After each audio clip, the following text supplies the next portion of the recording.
Hello everyone, welcome to my YouTube channel commerce with Swati. आज की class में हम लोग अकाउंट्स क्लास 12 के 40 वेरी इंपॉर्टेंट एमसीक्यूज के आंसर को डिटेल में जानेंगे, जो आपके एग्जाम के पॉइंट ऑफ व्यू से बहुत ही इंपॉर्टेंट होगा। आप इसे जरूर पढ़ ले, देख ले, याद कर ले, क्योंकि यहाँ से आपको एग्जाम में बहुत हेल्प मिलेगा। तो चलिए बिना देर के हुए आज का यह क्लास शुरू करते हैं और जानते हैं इन 40 एमसीक्यूज के आंसर को विस्तार से। क्वेश्चन नंबर 1, किसी समझौते के अभाव में साझेदारी फर्म के लाभ हानि का विभाजन किया जाता है। In the absence of any agreement the profit and losses of the firm are shared. Option A बराबर बराबर इक्वली, ऑप्शन बी पूंजी के अनुपात में in capital ratio, option C विभिन्न अनुपातों में इन डिफरेंट प्रोपोर्शन, या ऑप्शन डी इनमें से कोई नहीं, नन ऑफ दीज। तो किसी साझेदारी समझौते के अभाव में साझेदारी फर्म में लाभ हानि का विभाजन बराबर बराबर होता है, इसलिए ऑप्शन ए इस क्वेश्चन का आंसर होगा। हम थोड़ा ये भी जान लेते हैं कि किसी साझेदारी समझौते के अभाव में क्या क्या नियम लागू होते हैं। तो भारतीय साझेदारी अधिनियम 1932 के अनुसार यदि साझेदारी व्यापार की स्थापना बिना किसी समझौते के आधार पर हो जाती है या उन्होंने समझौता या ठहराव नहीं बनाया होता है, तो उस स्थिति में साझेदारी अधिनियम 1932 के अंतर्गत 5 प्रकार के प्रावधान बताए गए हैं, 5 प्रकार के नियम बताए गए हैं, जिसमें पहला नियम है कि किसी भी साझेदार को फर्म में कार्य करने के लिए कोई भी वेतन, कमीशन या पारिश्रमिक नहीं दिया जाएगा। दूसरा है लाभ हानि का विभाजन बराबर बराबर होगा। तीसरा है साझेदारों को पूंजी पर ब्याज नहीं मिलेगा। चौथा है साझेदारों द्वारा दिए गए ऋण पर 6% वार्षिक की दर से ब्याज दिया जाएगा। फर्म को लाभ हो या हानि, दोनों स्थिति में ऋण पर ब्याज दिया जाएगा।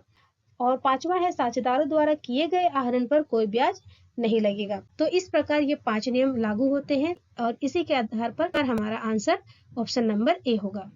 क्वेश्चन नंबर 2, साझेदारी समझौता हो सकता है। Partnership agreement can be, option B मौखिक, ओरल, ऑप्शन बी मौखिक या लिखित, ओरल और रिटर्न, ऑप्शन सी लिखित, रिटर्न, ये ऑप्शन डी इनमें से कोई नहीं, नन ऑफ दीज। साझेदारी समझौता लिखित भी हो सकता है और मौखिक भी हो सकता है, क्योंकि भारतीय साझेदारी अधिनियम 1932 के अनुसार लिखित समझौते एवं मौखिक समझौता दोनों को मान्यता प्राप्त है। इसलिए साझेदारी समझौता लिखित भी हो सकता है और मौखिक भी हो सकता है, लेकिन लिखित समझौता ज्यादा अच्छा होता है अनावश्यक परेशानी या विवादों से बचने के लिए। तो इस प्रकार इसका आंसर होगा ऑप्शन नंबर बी, क्योंकि समझौता लिखित और मौखिक दोनों हो सकता है। क्वेश्चन नंबर 3, साझेदार का फर्म से संबंध होता है। The relation of partner with the firm is that of, option A स्वामी का एंड ओनर, ऑप्शन बी स्वामी एवं एजेंट का and owner and agent, option C agent का एंड एजेंट, ये ऑप्शन डी इनमें से कोई नहीं, नन ऑफ दीज। तो साझेदार का फर्म से जो संबंध होता है वह स्वामी एवं एजेंट का होता है, इसलिए ऑप्शन बी इस क्वेश्चन का आंसर होगा।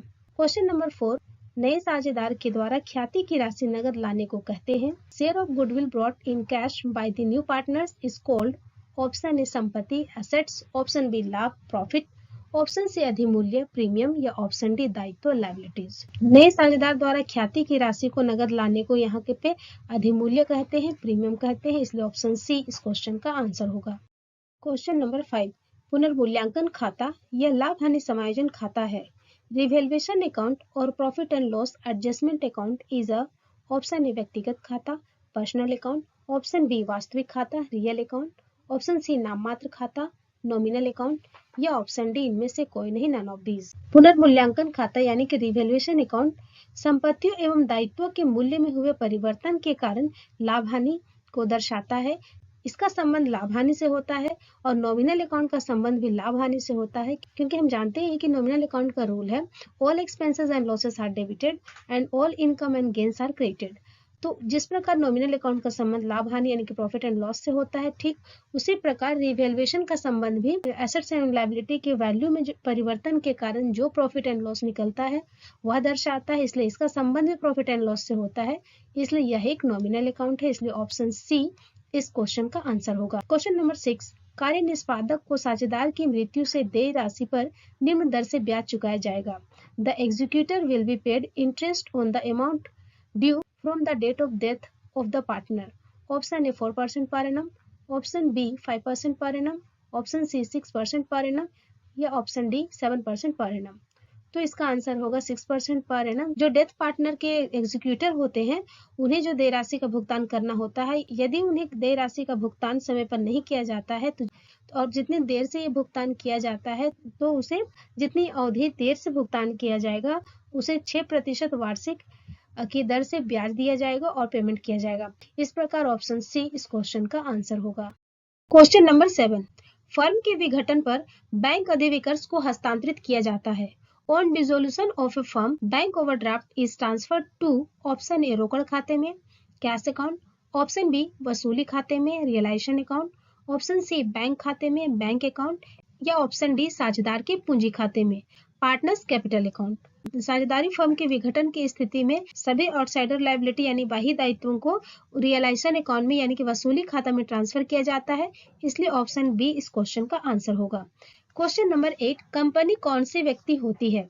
ए कंपनी इज ऑप्शन ए अवैधानिक व्यक्ति and legal person, option B कृत्रिम वैधानिक व्यक्ति and artificial legal person, option C कृत्रिम व्यक्ति एंड आर्टिफिशियल पर्सन, या ऑप्शन डी विशेष व्यक्ति ए स्पेशल पर्सन।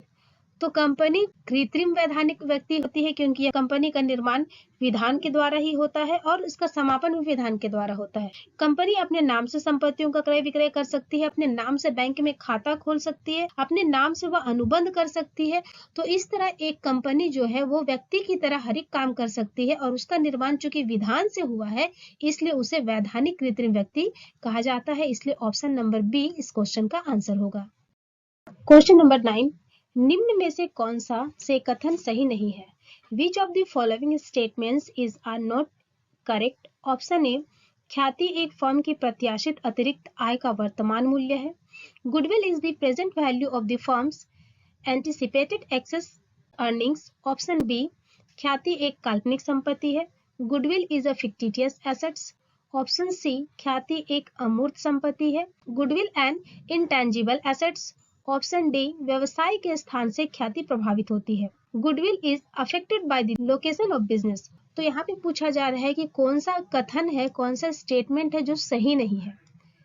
ख्याति एक फर्म की अतिरिक्त आय का वर्तमान मूल्य है क्योंकि अपने जैसे समान फर्म से अधिक अगर कोई फर्म कमाती है, अर्न करती है, तो कहा जाता है कि जो अतिरिक्त आय है वह क्या है? गुडविल है, ख्याति है, इसलिए ये सही होगा। गुडविल एक फिक्टिशियस एसेट्स नहीं है, इसलिए ऑप्शन बी इसका आंसर होगा। ऑप्शन सी की बात करें तो ख्याति एक इंटेंजिबल एसेट्स है, ये सही है। और ख्याति अपने स्थान से भी प्रभावित होती है क्योंकि अगर आपका फर्म का लोकेशन स्थान जिस जगह पे है उसके अनुसार ख्याति अर्न करना व्यवसाय के लिए आसान हो जाता है, इसलिए ऑप्शन बी इस क्वेश्चन का करेक्ट आंसर है। क्वेश्चन नंबर 10, अंश आवंटन खाता है। Share allotment account is option ए व्यक्तिगत खाता, पर्सनल अकाउंट, ऑप्शन बी वास्तविक खाता, रियल अकाउंट, ऑप्शन सी नाममात्र खाता, नॉमिनल अकाउंट, या ऑप्शन डी इनमें से कोई नहीं, none of these. Share allotment account जो है वो रिप्रेजेंटेटिव पर्सनल अकाउंट है क्योंकि यह सभी शेयर एप्लीकेंट का एक सामूहिक खाता है जिसका एप्लीकेशन स्वीकृत हो जाने के बाद उसे कैपिटल अकाउंट में ट्रांसफर कर दिया जाता है, इसलिए इसे व्यक्तिगत खाते की श्रेणी में रखा गया है। इस प्रकार यह एक रिप्रेजेंटेटिव पर्सनल अकाउंट या पर्सनल अकाउंट है, इसलिए ऑप्शन ए इस क्वेश्चन का आंसर होगा। क्वेश्चन नंबर 11, समता अंशधारी कंपनी के होते हैं। Equity shares holders are of the company. Option A लेनदार क्रेडिटर्स, ऑप्शन बी स्वामी ऑनर, ऑप्शन सी ग्राहक कस्टमर्स, ये ऑप्शन डी इनमें से कोई नहीं, नन ऑफ दीज। तो समता अंशधारी यानी कि इक्विटी शेयर होल्डर कंपनी के स्वामी होते हैं, मालिक होते हैं। यही कारण है कि इक्विटी शेयर होल्डर की पूंजी स्वामी पूंजी कही जाती है। इन्हें कंपनी के प्रबंध एवं संचालन में भाग लेने का अधिकार होता है, साथ ही साथ इन्हें संचालकों के चुनाव में वोट देने का भी अधिकार होता है। समता अंशधारी की पूंजी जोखिमपूर्ण पूंजी होती है क्योंकि कंपनी के लाभ को पहले प्रेफरेंस शेयर होल्डर को दिया जाता है और उसके बाद जो बचता है उसमें इक्विटी शेयर होल्डर को हिस्सा मिलता है। इसी प्रकार इक्विटी शेयर होल्डर की जो पूंजी होती है उसे कंपनी के पूरे जीवन काल में कभी वापस नहीं मिलता, उसे कंपनी के जीवन काल में वापस नहीं दिया जाता है। जब कंपनी समापन की स्थिति में होती है तो उस समय भी सभी बाह्य दायित्वों के भुगतान करने के बाद और प्रेफरेंस शेयर होल्डर के पेमेंट करने के बाद उनकी पूंजी की वापसी होती है। इक्विटी शेयर होल्डर कंपनी के स्वामी का प्रतिनिधित्व करते हैं, तो इस प्रकार हम कह सकते हैं कि इक्विटी शेयर होल्डर जो होते हैं वो कंपनी के स्वामी होते हैं। क्वेश्चन नंबर 12, नए साझेदार के प्रवेश पर पुराने तुलन पत्र में दर्शाए गए संचय हस्तांतरित किया जाता है। At the time of admission of a new partner, general reserve appearing in the old balance sheet is transferred to option A सभी साझेदारों के पूंजी खाते में all partners capital account, option B नए साझेदारों के पूंजी खाते में new partners capital account, option C पुराने साझेदारों के पूंजी खाते में ओल्ड पार्टनर्स कैपिटल अकाउंट, या ऑप्शन डी इनमें से कोई नहीं, नन ऑफ दीज। तो नए साझेदार के प्रवेश के समय जब कोई नया साझेदार किसी फर्म में प्रवेश करता है तो उसके प्रवेश से पहले के जो रिजर्व है उसमें सिर्फ और सिर्फ पुराने साझेदारों का अधिकार होता है, क्योंकि उनके द्वारा कमाई गई लाभ में से ही संचय का निर्माण किया जाता है। इसलिए इस संचय पर सिर्फ और सिर्फ पुराने साझेदारों का अधिकार होता है और किसी नए साझेदार के प्रवेश के समय इस संचय को वे अपने पुराने लाभ विभाजन अनुपात में बांट लेते हैं। इसलिए ऑप्शन सी इस क्वेश्चन का आंसर होगा। क्वेश्चन नंबर 13, जिस कंपनी का आधे से अधिक मताधिकारों पर दूसरी कंपनी का अधिकार हो जाता है उसे कहते हैं।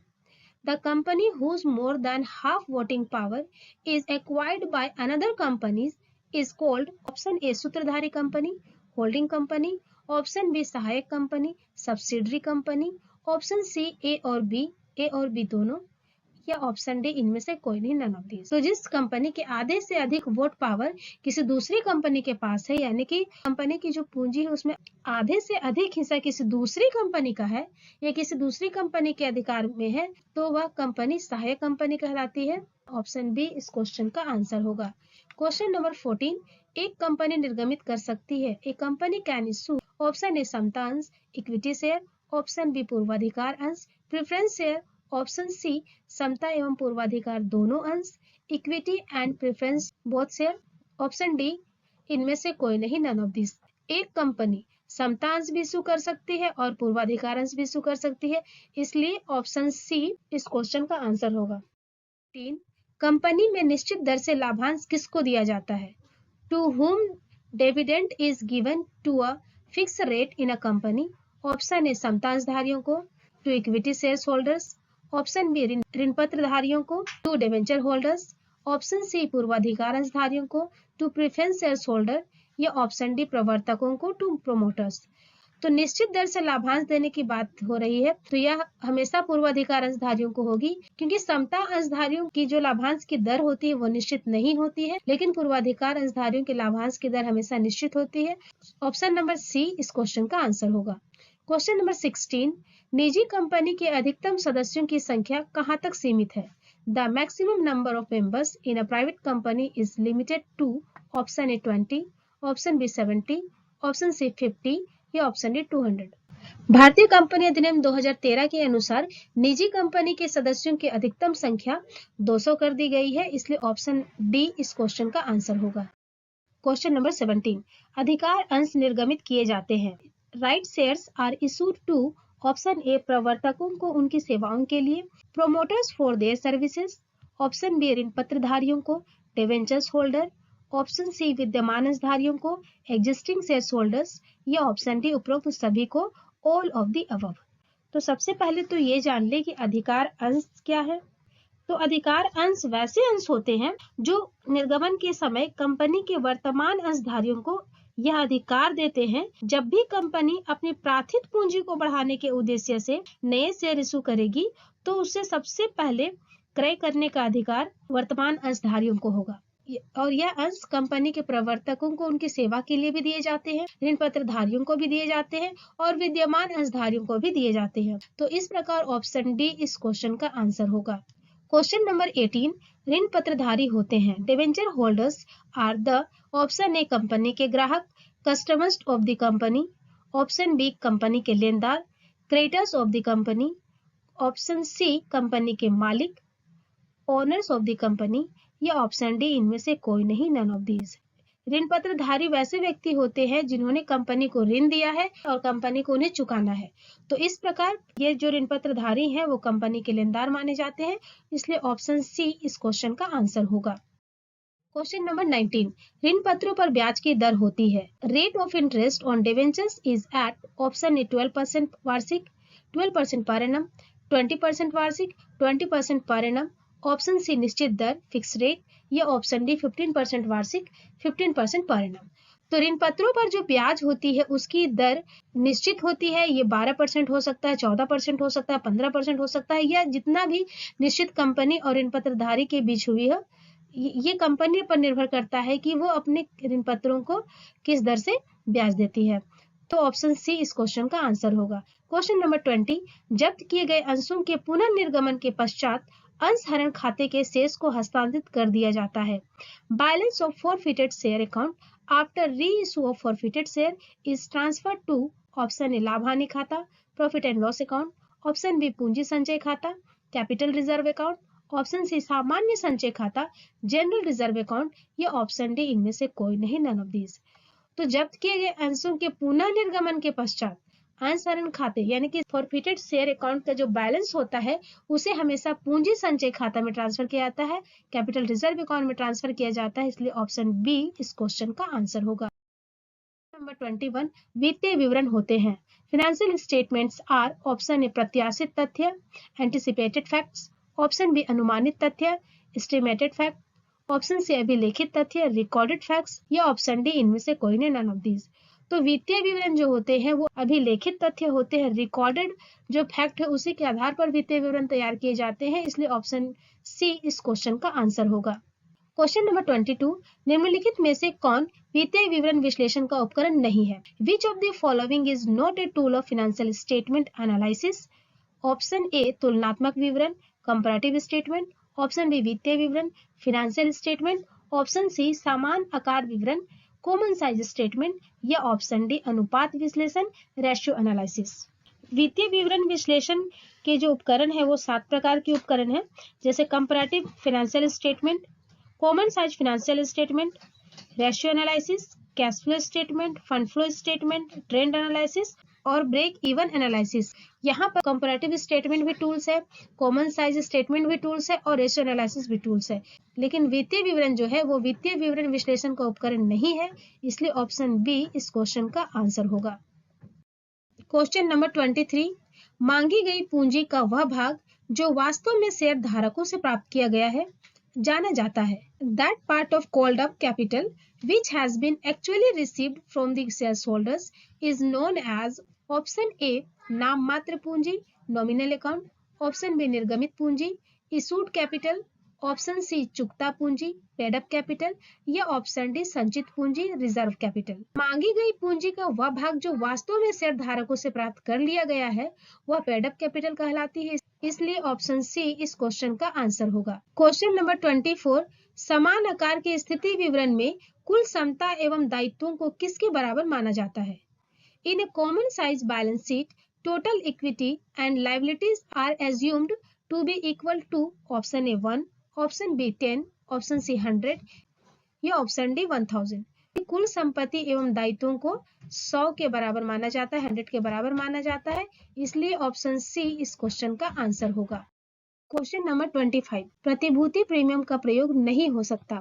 Securities premium can not be applied, option A सदस्यों को लाभांश बांटने के लिए, for paying dividend to member, option B company के प्रारंभिक व्ययों के अपलेखन के लिए, for return of preliminary expenses of company, option C ऋण पत्रों के निर्गमन के बट्टे के अभिलेखन के लिए, for return of discount on issue of debenture, option D सदस्यों को बोनस अंशों के निर्गमन के लिए, for issuing bonus shares to member.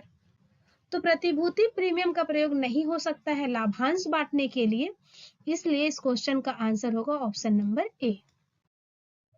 Question number 26, अंशहरण खाते को चिट्ठी में दर्शाया जाता है। Share forfeited account is shown in the balance sheet with option A गैर चालू दायित्व के साथ with non current liability, option B चुकता पूंजी के साथ with paid up capital, option C सामान्य कोष के साथ विथ जनरल रिजर्व, या ऑप्शन डी इनमें से कोई नहीं, नन ऑफ दीज। तो शेयर फॉरफिटेड अकाउंट को बैलेंस शीट में पेड अप कैपिटल के साथ दिखाया जाता है, इसलिए ऑप्शन बी इस क्वेश्चन का आंसर होगा। क्वेश्चन नंबर 27, वित्तीय स्थिति अनुपात को सामान्यतः प्रदर्शित किया जाता है। Financial position ratio is generally shown in option A साधारण अनुपात सिंपल रेशियो, ऑप्शन बी प्रतिशत परसेंटेज, ऑप्शन सी गुना टाइम्स, या ऑप्शन डी इनमें से कोई नहीं, नन ऑफ दीज। तो वित्तीय स्थिति अनुपात जो है इसे साधारण अनुपात में दर्शाया जाता है, साधारण अनुपात में प्रदर्शित किया जाता है, इसलिए ऑप्शन ए इस क्वेश्चन का आंसर होगा। नंबर 28, एक कंपनी के द्वारा अपने कर्मचारियों अथवा संचालकों को बौद्धिक संपदा अधिकार के प्रतिफल में जारी किए गए अंशों को कहते हैं। Share issued by a company to its employee और director in consideration of intellectual property right are called option A अधिकार समता अंश, right equity share, option B निजी समता अंश, private equity shares, option C sweat समता अंश, स्वेट इक्विटी शेयर्स, या ऑप्शन डी बोनस समता अंश, बोनस इक्विटी शेयर। जब कंपनी द्वारा किसी कर्मचारी या संचालकों को उनको बौद्धिक संपदा अधिकार के प्रतिफल के रूप में कोई शेयर जारी किए जाते हैं तो वह शेयर होता है स्वेट समता अंश, इसलिए ऑप्शन सी इस क्वेश्चन का आंसर होगा। क्वेश्चन नंबर 29, एक व्यावसायिक उद्यम के वित्तीय विवरण में सम्मिलित होते हैं। The financial statement of a business enterprise include option A चिट्ठा, बैलेंस शीट, ऑप्शन बी रोकड़ प्रवाह विवरण, cash flow statement, option C लाभ व हानि खाता, प्रॉफिट एंड लॉस अकाउंट, या ऑप्शन डी उपरोक्त सभी।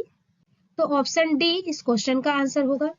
क्वेश्चन नंबर 30, आदर्श चालू अनुपात है।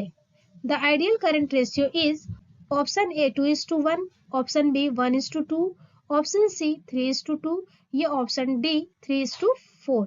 आइडियल करंट रेशियो जो है वो 2:1 होना चाहिए और ऑप्शन ए इस क्वेश्चन का आंसर होगा। क्वेश्चन नंबर 31, रोकड़ प्रवाह विवरण तैयार किया जाता है। Cash flow statement is prepared from option A अतिरिक्त सूचनाओं से, एडिशनल इंफॉर्मेशन, ऑप्शन बी आर्थिक चिट्ठे से, बैलेंस शीट, ऑप्शन सी लाभ अथवा हानि विवरण से, statement of profit and loss, या ऑप्शन डी इन सभी से, ऑल ऑफ दीज। तो कैश फ्लो स्टेटमेंट जब बनाया जाता है तो ये एडिशनल इन्फॉर्मेशन से, बैलेंस शीट के बाहर जो एडिशनल इन्फॉर्मेशन होते हैं या प्रॉफिट एंड लॉस अकाउंट के बाहर जो एडिशनल इन्फॉर्मेशन होते हैं उससे भी बनाए जाते हैं, बैलेंस शीट से भी बनाए जाते हैं, प्रॉफिट एंड लॉस अकाउंट से भी बनाए जाते हैं, इसलिए ऑप्शन डी इस क्वेश्चन का आंसर होगा। क्वेश्चन नंबर 32, निम्न में से कौन संचालन क्रियाओं में शामिल होता है? Which of the following is included in operating activity? Option A आयकर का भुगतान, income tax payment, option B भूमि की बिक्री से हानि, loss on sale of land, option C स्थायी संपत्ति पर ह्रास, डेप्रिसिएशन ऑन फिक्स एसेट्स, या ऑप्शन डी इनमें से सभी, ऑल ऑफ दीज। संचालन क्रियाओं से यानी कि ऑपरेटिंग एक्टिविटी में इन सभी मदों को शामिल किया जाता है, इसलिए ऑप्शन डी इस क्वेश्चन का आंसर होगा। निम्नलिखित मदों में से किसे चालू अनुपात की गणना में ध्यान नहीं दिया जाता है? Which of the following item is not taken into consideration while computing current ratio? Option A लेनदार क्रेडिटर, ऑप्शन बी देनदार डेटर्स, ऑप्शन सी फर्नीचर, या ऑप्शन डी बैंक अधिविकर्ष बैंक ओवरड्राफ्ट। चालू अनुपात की गणना करने में, चालू अनुपात की कैलकुलेशन में फर्नीचर को नहीं लिया जाएगा क्योंकि फिक्स्ड एसेट्स है, इसलिए ऑप्शन सी इसका आंसर होगा। क्वेश्चन नंबर 34, कंपनी अधिनियम 2013 के टेबल एफ के अनुसार बकाया याचना पर ब्याज की दर से अधिक नहीं हो सकती है। According to table F, interest on calls in arrear charge should not exceed at option A 5% वार्षिक 5% पर एनम, ऑप्शन बी 6% वार्षिक 6% पर एनम, ऑप्शन सी 8% वार्षिक 8% पर एनम, या ऑप्शन डी 10% वार्षिक 10% पर एनम। कंपनी अधिनियम 2013 के table F के अनुसार calls in arrear पर ब्याज की जो दर होगी वह 10% से अधिक नहीं हो सकती है, इसलिए ऑप्शन डी इस क्वेश्चन का आंसर होगा। क्वेश्चन नंबर 35, तरल अनुपात प्राप्त होता है तरल संपत्ति को भाग देने पर। Liquid ratio is derived by dividing quick assets by option A दीर्घकालीन दायित्वों से, long term liabilities, option B चालू दायित्वों से, करंट लायबिलिटीज, ऑप्शन सी केवल लेनदारों से, क्रेडिटर्स ओनली, या ऑप्शन डी इनमें से कोई नहीं, नन ऑफ दीज। तो इसका आंसर होगा ऑप्शन नंबर बी चालू दायित्वों से। क्वेश्चन नंबर 36, तुलनात्मक विवरण दर्शाते हैं। Comparative financial statements show option A एक संस्था की आर्थिक स्थिति, financial position of a concern, option B एक संस्था की उपार्जन शक्ति, earning capacity of a concern, option C उपरोक्त दोनों, बोथ ऑफ देम, या ऑप्शन डी उपरोक्त में से कोई नहीं, नन ऑफ दीज। तुलनात्मक विवरण जो है वो किसी संस्था की आर्थिक स्थिति को भी बताते हैं और उसकी उपार्जन शक्ति के बारे में भी बताते हैं, तो इस प्रकार ऑप्शन सी इस क्वेश्चन का आंसर होगा। क्वेश्चन नंबर 37, रोकड़ प्रवाह विवरण आधारित होता है। Cash flow statement is based upon option A लेखांकन के उपार्जन आधार पर, accrual basis of accounting, option B लेखांकन के रोकड़ आधार पर, cash basis of accounting, option C A और बी दोनों, बोथ, या ऑप्शन डी इनमें से कोई नहीं, नन ऑफ दीज। तो रोकड़ प्रवाह विवरण जो बनाया जाता है वह लेखांकन के रोकड़ आधार पर बनाया जाता है, इसलिए ऑप्शन बी इस क्वेश्चन का आंसर होगा। क्वेश्चन नंबर 38, जब किसी याचना पर राशि देय हो परंतु यह प्राप्त नहीं होती है तो कमी को डेबिट किया जाता है। When full amount is due on any call but it is not received, then the shortfall is debited to option A अग्रिम याचना calls in advance, option B बकाया याचना calls in arrear, option C अंश पूंजी share capital, या option D उचंती खाता suspense account. तो जब किसी याचना की राशि देय हो परंतु प्राप्त नहीं होती है तो इस कमी को बकाया याचना यानी कि कॉल्स इन एरियर में डेबिट किया जाता है, इसलिए ऑप्शन बी इस क्वेश्चन का आंसर होगा। क्वेश्चन नंबर 39, इनमें से कौन सी ख्याति के मूल्यांकन की विधि नहीं है? Which of the following is not a method of valuation of goodwill? Option A पुनर्मूल्यांकन विधि रिवैल्यूएशन मेथड, ऑप्शन बी औसत लाभ विधि average profit method, option C अधिलाभ विधि सुपर प्रॉफिट मेथड, या ऑप्शन डी पूंजीकरण विधि कैपिटलाइजेशन मेथड। तो ख्याति के मूल्यांकन की 3 विधियां होती है, जिसमें पहली विधि है औसत लाभ विधि, दूसरी विधि होती है अधिलाभ विधि और तीसरी विधि होती है पूंजीकरण विधि। तो ये तीनों विधियां जो है वो ख्याति के मूल्यांकन की विधि है, लेकिन इस क्वेश्चन में ख्याति के मूल्यांकन की विधि कौन नहीं है इसके बारे में पूछा गया है, इसलिए ऑप्शन ए इस क्वेश्चन का आंसर होगा। क्वेश्चन नंबर 40, साधारणतया ऋण पत्र होते हैं। Generally debentures are, option A सुरक्षित सिक्योर्ड, ऑप्शन बी असुरक्षित अनसिक्योर्ड, ऑप्शन सी अंशतः सुरक्षित पार्टली सिक्योर्ड, या ऑप्शन डी इनमें से कोई नहीं, नन ऑफ दीज। तो साधारणतः ऋण पत्र सुरक्षित होते हैं, इसलिए ऑप्शन नंबर ए इस क्वेश्चन का आंसर होगा। तो इस तरह आज हम लोगों ने क्लास 12 के अकाउंट्स के 40 इंपॉर्टेंट एमसीक्यूज के आंसर को डिटेल में जाना। उम्मीद है आप लोगों को समझ में आया होगा। अगर आप लोगों को यह वीडियो थोड़ा भी इंफॉर्मेटिव लगा हो, पसंद आया हो, तो आप इसे जरूर लाइक करें, क्योंकि आपका एक लाइक हमें बहुत प्रोत्साहित करता है इस तरह की वीडियो बनाने के लिए। तो इसलिए आप इसे जरूर लाइक करें, दूसरों को शेयर करें, और यदि चैनल पे नए हैं तो चैनल को जरूर सब्सक्राइब कर लें, बेल आइकन को हिट करें ताकि आगे आने वाली वीडियो की नोटिफिकेशन आपको मिल पाए। Thank you for watching this video.